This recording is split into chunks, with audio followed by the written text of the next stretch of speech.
In this video, you'll learn about the high engagement practice of collaboration, specifically what it is, why it's important, and 3 ways that Aula makes it easy to embed collaboration into your module. So collaboration is where students have opportunities to work together and give each other feedback. They also demonstrate mutual trust and support, such as answering each other's questions or commenting or reacting to each other's posts, or to, if you're in live class, to each other. So we know that collaboration is important because it provides these meaningful opportunities for students to be exposed to different perspectives, and these help deepen and enrich individual learning. So it's most valuable where learners work together to build knowledge. So we tend to think of this in terms of group projects, and that's absolutely, that's great. But it can also mean just providing opportunities for students to just debate ideas, disagree with each other, and feedback or critique each other's other work. So by doing this, it really helps them to have a deeper understanding of the material. In fact, there was a study by Chi and Wiley, and they found opportunities for learners to co-construct knowledge was more effective than activities when they learned from an expert, like a teacher, or when they were actively creating something themselves. So even more interesting is that we know that this creates to their sense of belonging, so that increases their motivation, but also their sort of how they feel about the subject matter. And studies have shown that improving this learner-to-learner interaction, so example where the grades were based more on group discussions, that students are more satisfied with the course, and they learned more. So I think that's quite exciting. So now we know why collaboration is important.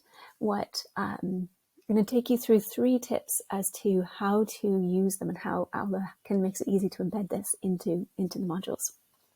So the first way to do this is to start off with an introductory activity, and I'm going to show you that here within the community space. So let me just scroll up.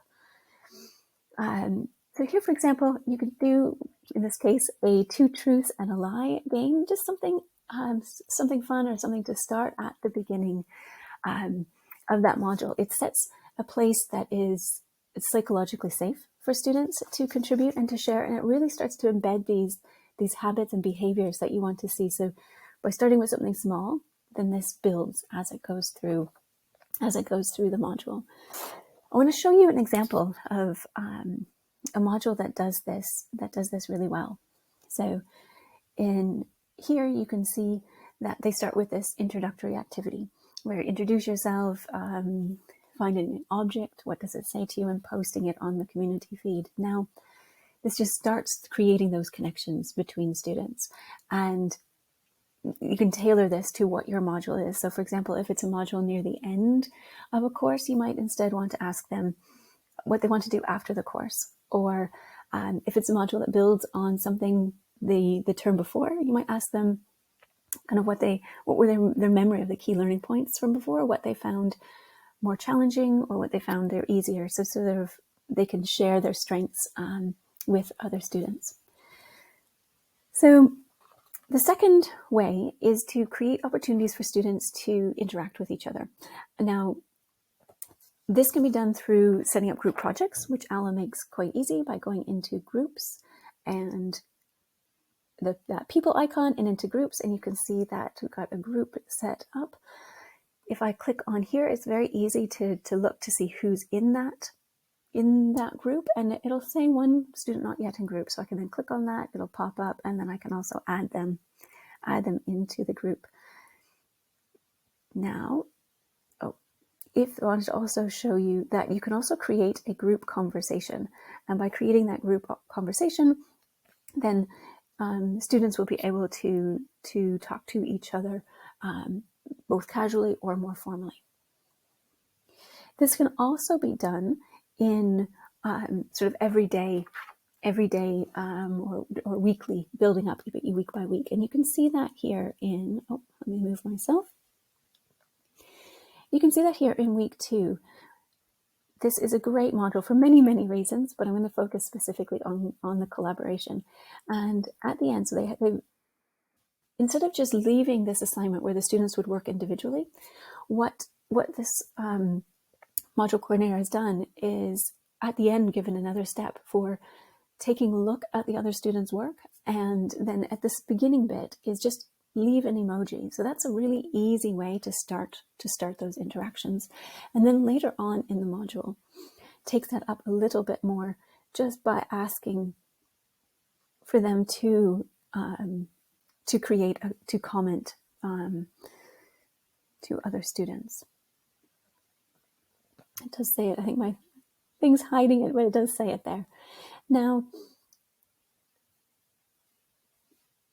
the next thing you'd want to do is to encourage that, whether that's back in the community space or a weekly wrap up or in a live session, just noticing what students have done, acknowledging that behavior that you want to see, and continuing to encourage it. So for example, about the neuron, if it was, you might say, I really was impressed with how this one student commented on this other student, and they clarified the difference between, say, myelinated and unmyelinated axons, whatever it is that you noticed. So the third way is to create opportunities for students to give each other feedback. So again, this can be done more formally in terms of an assignment. And I'll show you in Turnitin that you can set up what's called peer mark. So I'll show you where it is. We come into the Turnitin integration screen.